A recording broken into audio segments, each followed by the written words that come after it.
আসসালামু আলাইকুম।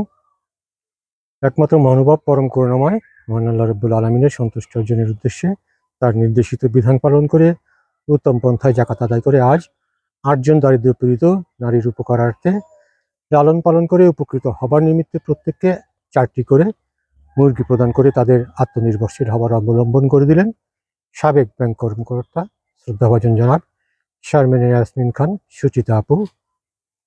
আলহামদুলিল্লাহ, জাযাকাল্লাহ খায়ের।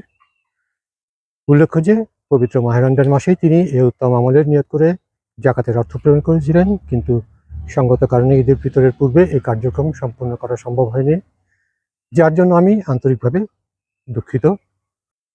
জাকাত একটি আরবি শব্দ যার আবেদনিক অর্থ পরিশুদ্ধকরণ, পবিত্র করা, বৃদ্ধি পাওয়া, বরকত হওয়া ইত্যাদি। জাকাত আদায়ের পূর্বে তা আল্লাহর সন্তুষ্টির জন্য এবং সম্পদ পবিত্র করার উদ্দেশ্যে দিচ্ছি, এই নিয়ত করা অপরিহার্য। পরিকল্পিতভাবে জাকাত প্রদান সমাজকে দারিদ্র্যমুক্ত এবং স্বাবলম্বী করতে একটি স্থায়ী ইসলামিক অর্থনৈতিক ব্যবস্থা। ইসলাম আমাদের দিয়েছে একটি ভারসাম্যপূর্ণ সর্বোত্তম জীবন বিধান, জাকাত ব্যবস্থা। আল্লাহ রাব্বুল আলামিন সমাজের অর্থনৈতিক বৈষম্য দূর করে সমাজে ভারসাম্য রক্ষার্থে ২য় হিজরি শাওয়াল মাসে জাকাতকে প্রত্যেক সামর্থ্যবানদের জন্য খরচ করে দিয়েছেন। জাকাত আদায়কারী সম্পর্কে পবিত্র কোরআনে আল্লাহ তাআলা নিজেই বলেছেন, জাকাত ঈমানের একটি অপরিহার্য অংশ, যা ঈমানকে পরিপূর্ণ করে তোলে, জাকাত সম্পদকে হালাল করে এবং আদায়কারীর আত্মাকে পবিত্র করে এবং তারা আখিরাতে মহান পুরস্কারের অধিকারী হন। জাকাত আদায়কারীদের উপর আল্লাহর রহমত বর্ষিত হয়। আল্লাহ তাদের জন্য মহান পুরস্কারের ওয়াদা করেছেন, যা তাদের দুনিয়া ও আখিরাতে কল্যাণ বয়ে আনে। যারা জাকাত আদায় করেন তারা সফলকাম ও কামিয়াবীদের অন্তর্ভুক্ত হয়।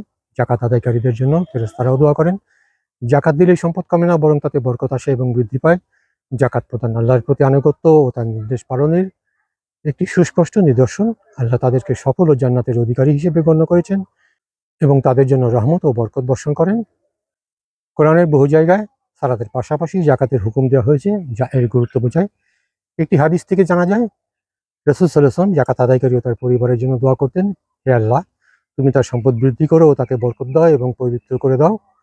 তাদের উপর রহমত বর্ষণ করো, তাদের জাকাত কবুল করো এবং এর বিনিময়ে তাদের উত্তম প্রতিদান দাও, যা তাদের দুনিয়া ও আখিরাতের ভয় ও দুঃখ দূর করে।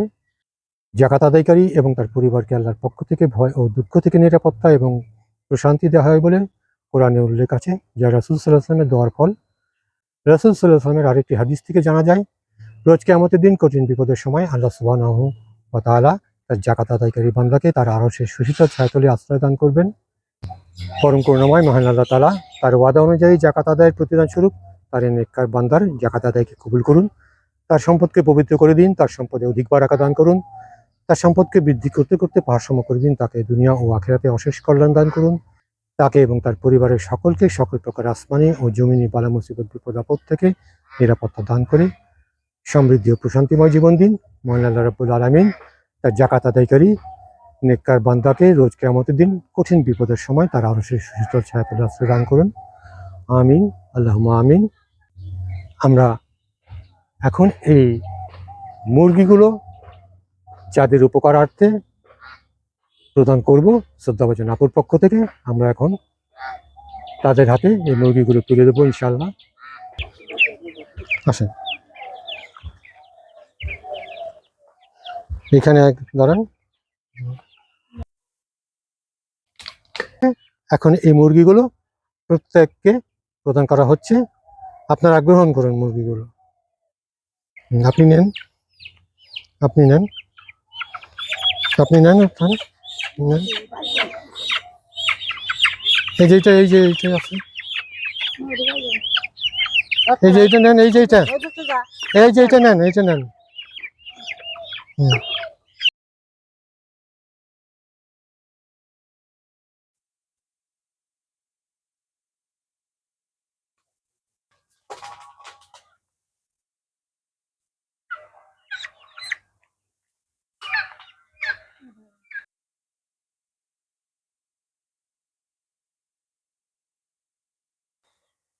শ্রদ্ধাভাজন আপুর পক্ষ থেকে এই ৮ জন দারিদ্র্যপীড়িত ব্যক্তিকে তাদের উপকারার্থে প্রত্যেককে 4টি করে মুরগি প্রদান করা হলো। আল্লাহ পাক এই জাকাতকে কবুল করুন। শ্রদ্ধাভাজন আপুর এই জাকাতকে কবুল করে মহান রব্বুল আলামিন তাকে এর সর্বোত্তম প্রতিদান দিন। আপনারাও তার জন্য দোয়া করবেন, আল্লাহ যেন তার এই নেক আমলকে কবুল করে তাকে সর্বোত্তম প্রতিদান দেন। শ্রদ্ধাভাজন আপুর প্রতি আমার এবং এই সকল দারিদ্র্য পীড়িত ব্যক্তিদের পক্ষ থেকে অশেষ কৃতজ্ঞতা। সকলকে আমার শুভেচ্ছা। ধন্যবাদ সবাইকে। আসসালামু আলাইকুম।